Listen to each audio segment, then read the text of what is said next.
today's class. At first, have a look on the definition. So, let x comma d be a matrix space and G be a non-empty subset of X. Let U belongs to capital X, then inf, that means infimum of d of U comma A such that A belongs to G is called the distance of U from G, denoted by dist of U comma G or by d of U comma G. Let's have a look. This is G and here is U, so the distance is called distance. So, dist of U comma G is greater than equal to 0 always.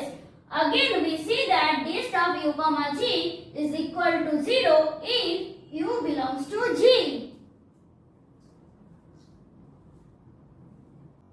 Now, let A and B be two non-empty subsets of a matrix space x comma d. Then, inf of d of A comma B such that small a belongs to capital A and small b belongs to capital B exists and is called the distance between the subsets A and B. It is denoted by dist of A comma B or by d of A comma B or by delta of A comma B. Clearly, we can say that d of A comma B is greater or equal to 0. We can see from the figure 2. If A intersection B not equal to 5, then dist of A comma B is equal to 0. However, the converse is not true. For example, let x equal to 1 by n set, then D be the usual matrix on X. Let A equal to this and B equal to this.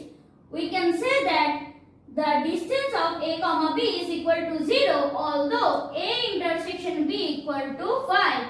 See, there is no common element from A and B. Let capital X comma D be a matrix space and capital H be a non-empty subset of X. Then sup, that means supremum of D of U comma V such that U comma V belongs to capital H is called the diameter of H, denoted by del of H or by diam of H. Clearly 0 less or equal to del of H less or equal to infinity. Let's have a look at the figure. So we can say that del of H equal to 0 if and only if H is a single term. Now let's have a look on the another definition. A subset H in a matrix space x comma d is called bounded if del of H is less than infinity. So every finite subset of a matrix space is always bounded. It is very much important to remember. So there is a question, diameter of real number space is what? This is a homework for you, try it by your own. Now we will solve this question.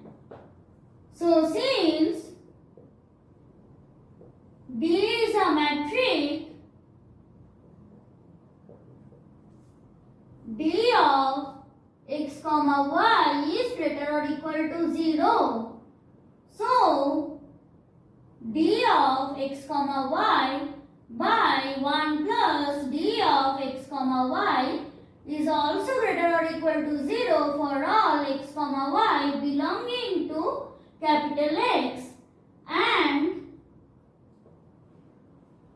d of x comma y by 1 plus d of x comma y is equal to 0 if and only if d of x comma y equal to 0 if and only if x equal to y.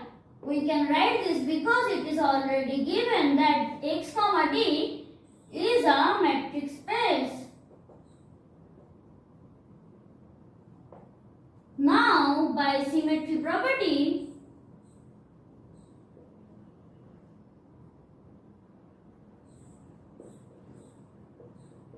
of a matrix space,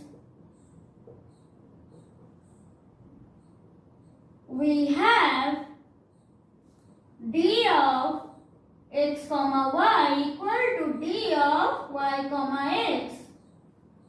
So, d of x comma y by 1 plus d of x comma y equal to d of y comma x by 1 plus d of y comma x. Now let z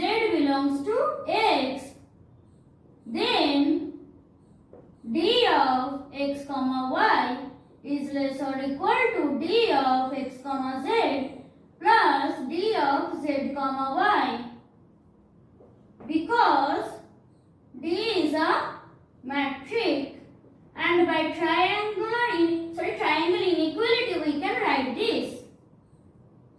So d of x comma y by 1 plus d of x comma y is less or equal to d of x comma z plus d of z comma y by 1 plus d of x comma z plus d of z comma y equal to d of x comma z by 1 plus d of x comma z plus d of z comma y plus d of z comma y by 1 plus d of x comma z plus d of z comma y.